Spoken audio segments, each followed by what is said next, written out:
Bir nəfər desə, ya Əli mənə kömək elə, eyni tövhiddir. Niyə? Necə ki deyir, ya həkim mənə kömək elə, eləcə deyir, ya Əli mənə kömək elə, ya Hüseyin mənə kömək elə. Ay şoför, hara edirsən əzbəyə, mənə apar. Şirk elədi bu, xeyr. Ya Hüseyin, mənə övlad ver. Şirk elədi, harası şirkdir bunun? Burada sual verirlər ki, mən deyir, dua eləyəndə deyir, 12 imamı çağıram, Peyğəmbəri çağırıram. Yəni, belə bir şey olar mı? Yox, yox.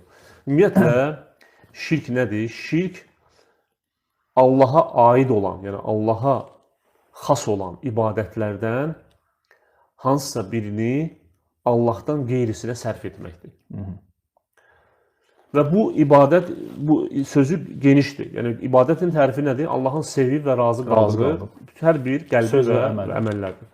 Yəni, insan bu əməllərdən, yəni, məsələn, namaz, istər həc olsun, istər dua olsun, istər sədəqə olsun, bu şeylərdən heç birini Allahdan başqasına sərf etməməlidir.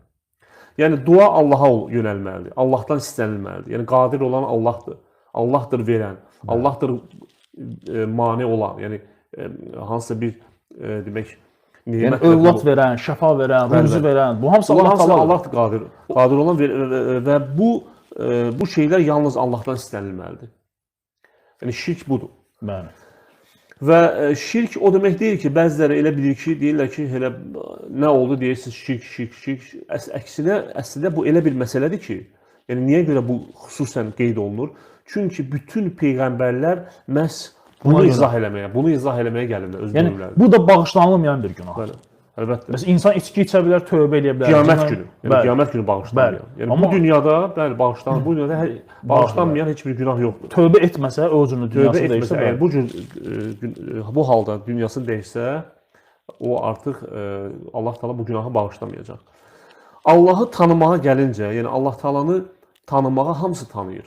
Hətta Məhəmməd Peyğəmbər sallallahu əleyhi və səlləmin dövründə Peyğəmbərin göndərdiyi Qureyş, o müşrikləri də Allahın varlığına inanırdılar. Yəni, Allahın varlığına inanmaq artıq tövhid demək deyil ki, yəni sən artıq tövhid üzərindəsən. Allah Teala Quranda deyir ki, وَلَئِنْ سَأَلْتَهُمْ مَنْ خَلَقَ السَّمَاوَاتِ وَالْأَرْضِ لَيَقُولُنَّ اللّٰهِ Yəni, əgər deyirsən onlardan, ey Muhammed, müşriklərdən soruşsan ki, göyləri və yeri kim yaradıb, deyəcəklər Allah.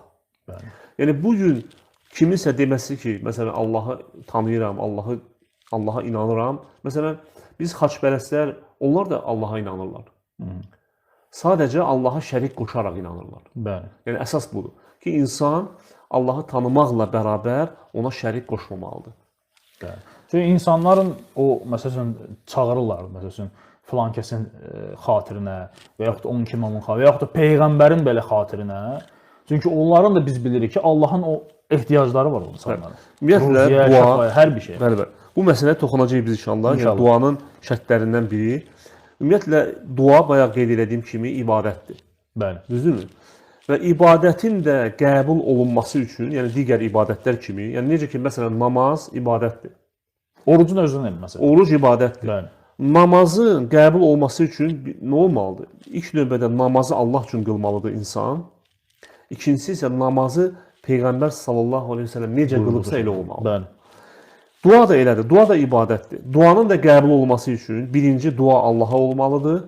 İkincisi isə Peyğəmbər sallallahu əleyhi və səlləm dua etməyi necə öyrədibsə, o cür etmək. Yəni Quranda və hədislərdə o cür eləməliyik.